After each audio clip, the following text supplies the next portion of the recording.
So guys, we're here to walk. Want to see how far I'm having a break so far. And to see how much they've dug. Oh, you see, after burning here, it's black everywhere. Wabaiwa visa. Tena omba mwanangu. Shiro wabaiwa, meenda kupisi.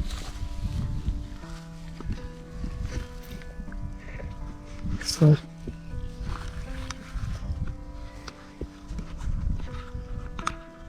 Look, guys, there's a baby.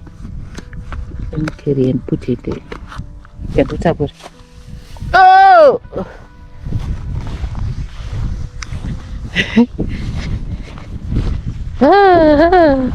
Oh. It's very windy, guys, today. Oh, but tell me.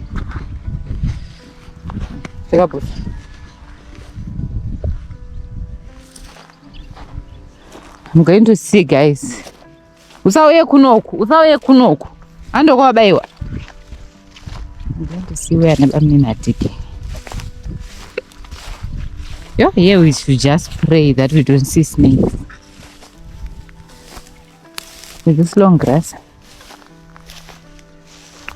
This is how our house looks like, guys, from a distance. That is our neighbor there. That side. This one is our only neighbor with a small house. There, you see there behind my house there. There's a big house. I want to see how far. I'm abandoning a dig. Koma kabata mvura. Ah, totombomira zve toilet.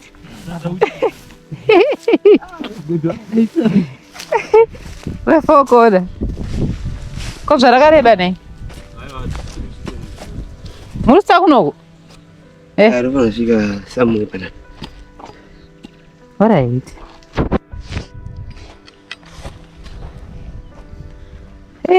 Parushando. But at least paspanyora nditi? Yeah. Ah, thank God. Yes, pachi panyora.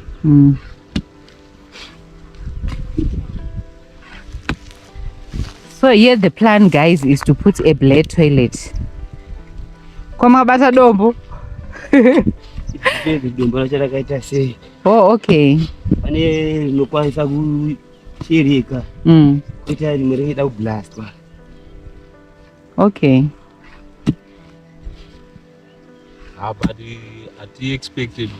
Oh. Tunaita basa. Anditika taura zviyasida zvimafanisi. Saka vanchera mugodi ndozvarenga vachizvika bati 20 meters. How did it get? Unongocherwa raundi. Rege riseko. Saidirike. Ndapakaiva.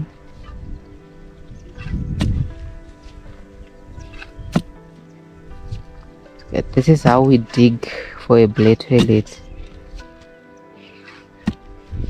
Yeah, zvinoitwa nevarume chaivo izvi.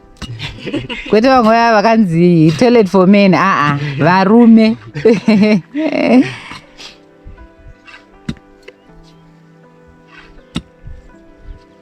Yeah, zviri kuhamba. Mavhu aya hashande for kuvaka, asiri vanoshanda kuvaka. Shandirima nei Jehovha weona. Aya ndiri kushanda kubekfila chete. Oh, okay.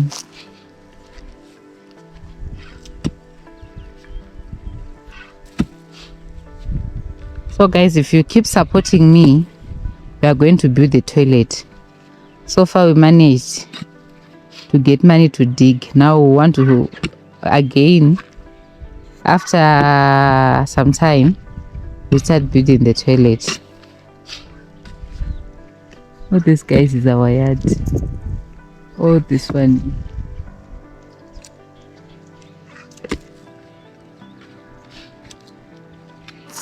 Mwari vachingoti pamari rungoisa zifenzi rako wakatenderedza. Nunge wazvipedza.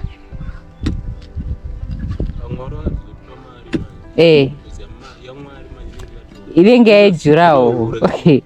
Rekuti chero munhu murefu haazivi kuti mukati muri kuitikei. Taurai zvenyu bamunini wangu. Taurai henyu bamunini. kwete zvokuti aiwa dai Mwari akangondipa dhora chete. Hakuna Mwari tinoda yakauya. Aiwa kuna Mwari kuva ndi ndiye anogadzira gold.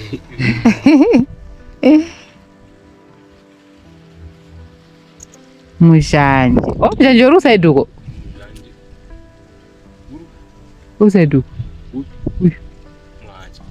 Sorry mwacha.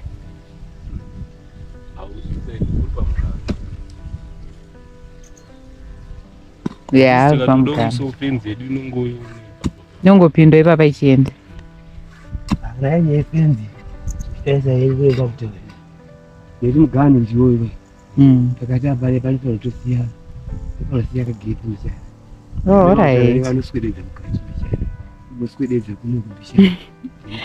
Unongocha diswededza here. Unongotongosiya space kako. Ungototsita ungotsvaga pamuromo. Ko muti rudziba mnini? Ndo unonzi mushamba. Mushamba? Shamba risinwiwa here? Aiwa. Mushamba. Hauzi mushamba. Unodyiwa? Aiwa. Hautobereki. Hauna zvaanobereka. Uyu hauzi mukuyu here. Aiwa. Guys, we're arguing which type of tree is this. Vanoziya muti rudziwa. Mukuyu unokusimbisa. Saka unenge uchiri mudiki? Aiwa, muyu nemukuyu. Zvinhu tu zvakasiyana. Mukuyu. Handizivi. Ndovandoudza mukuyu nemuuyu. Zvinhu tu zvakasiyana. Handiri kuzona. Uyo mukuyu. Haudyiwa futi? Unodyiwa. Unobereka unokaita sei? Unoita masvosve mukati. Unonzeta pasaidi nerukova? Nonzi guyu kutsvuka kunze mukati rakaora? Okay, handoziya. Ndoziya.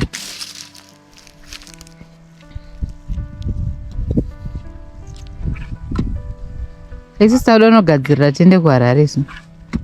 Mainini? Saka mwana muchaita sei? Wovariko? Alright. Mukati tinofodya nesadza. Uyu anodzika nguva yekubva kunhiki nemeni? Onzani? Mainini? Tashiya airtime. Ndinayo Tashiya airtime. PaWhatsApp inoona kuita. Namba dzake munodziziva? Handizivi. Anogona kunge ari mansara mushandisa matext.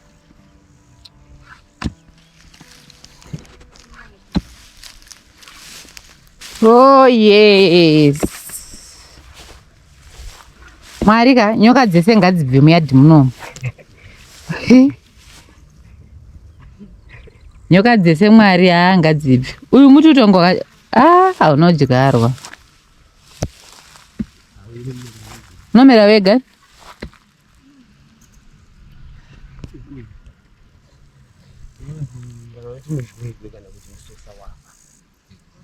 Musosa wafa? Izvi zvine kufa ndinombodikana kuzviona pamwe. Ndikana kuona. Ndikana kuona.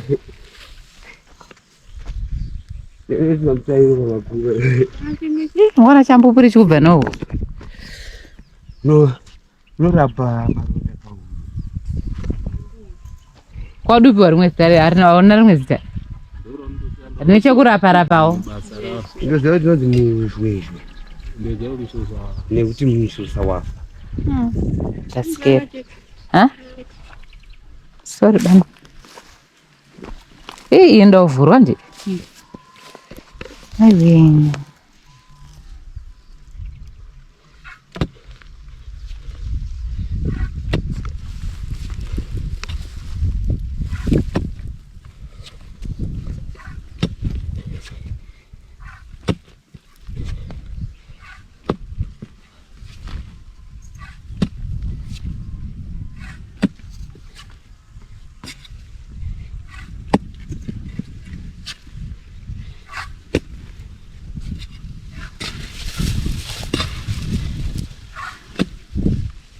Meni, kota duni trazvinhu zveduku.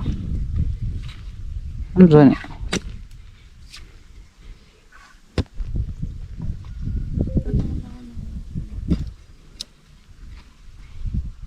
Tusika patu. Niyenzeni soba. Ami ndanga mchitu bentrere. Ina 3 meters ra. 3 meters rugumira uko. Oh. Ala sikumtaza ko. Kustoba da digada ubuji gomba nditi. Tudi woyo yani panapa. Woyo ngera. Okay. Gomba redu to disa panapa. Ndeni ni woyo ya panapa. Ipakati. Okay. Muna ananga sino sununguka.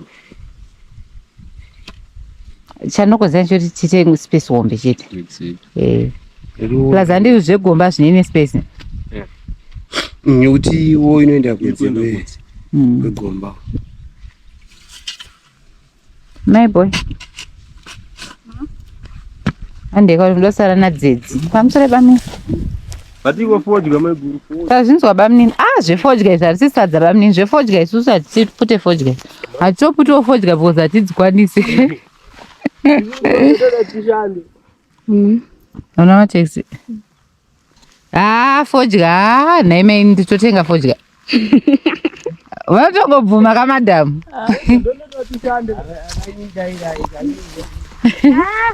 Fodya na basa.